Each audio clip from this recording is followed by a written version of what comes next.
দেখতে থাকুন Bengal news live, আপনার ঘরের চ্যানেল, আপনার মনের চ্যানেল। হুগলির আরামবাগের যুবক গোষ্ঠী ক্লাবের পরিচালনায় অনুষ্ঠিত হলো এক স্বেচ্ছায় রক্তদান শিবির। এরই পাশাপাশি ওই ক্লাবের পক্ষ থেকে একটি ক্যারাম প্রতিযোগিতারও আয়োজন করা হয়। এই ক্যারাম প্রতিযোগিতায় চ্যাম্পিয়ন হয় ইভা ও শানু। রানার্স হয় পূর্ব মেদিনীপুর জেলার সুদীপ সিংহ রায় ও Mrinal Majhi. Bureau report, Bengal news live, Arambagh.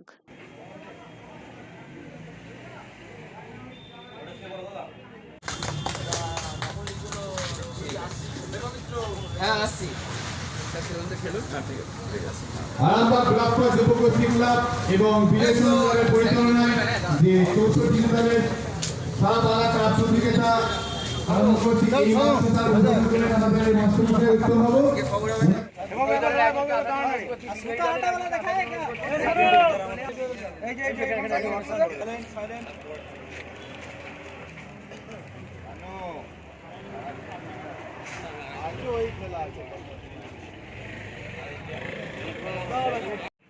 আমাদের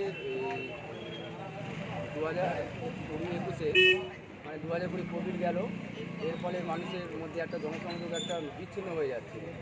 এরপরে আমরা ভাবলাম যে কোভিডের কথা ভেবে জনস্বাস্থ্যবিধি মেনে ক্যারামটা এক ফুট অন্তর হতে পারে, মুখোমুখি 1 মিটার হতে পারে, এরকম ভেবে ভাবলাম যে ক্রিকেট বা ফুটবলের থেকে ক্যারাম করা আমাদের একটা দরকার ছিল। ওই জন্য 2020 আর 21 আমরা ক্যারামটা রেখেছিলাম। আর আজকে আমাদের স্বেচ্ছায় রক্তদান শিবির। আমাদের আশেপাশ থেকে যারা আছেন তারা এই কোভিডের জন্য বলছে রক্তর দরকার। এরপরের সাথে আমরা কথা বলেছিলাম, উনি বললো ভাই তোমরা দিয়ে 10টা-15টা দিতে পারো। এখনও পর্যন্ত আমাদের মোটামুটি 30টার মতো হয়েছে। আমরা চেষ্টা করছি আরও ব্লাড দেওয়ার।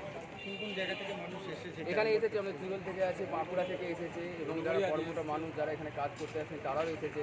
বাতানল আছে, আমাদের পাড়ার আছে, আমাদের ব্লক পাড়ার যুবগোষ্ঠীর কিছু সদস্য আছে, এবং আমাদের ইভেন্ট আমাদের সদস্য সংখ্যা যেটা আছে তারাও আছে।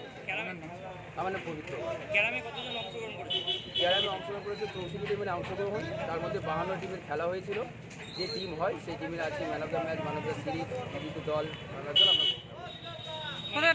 প্রাইজ মানি ছিল? কি প্রাইজ মানি ছিল? প্রাইজ মানি ছিল আজকে হচ্ছে আমাদের 16,000 টাকা, আর হচ্ছে 11,000 টাকা, আর যা টুর্নামেন্টে যা পড়ে। উইনার কোনখানের টিম আছে? উইনার কোনখান থেকে? উইনার হয়েছে আমাদের তোমাদের টিমের নাম ওটা ইভা, ওইটা হচ্ছে রানার্স হয়েছে। আর আমাদের লোকাল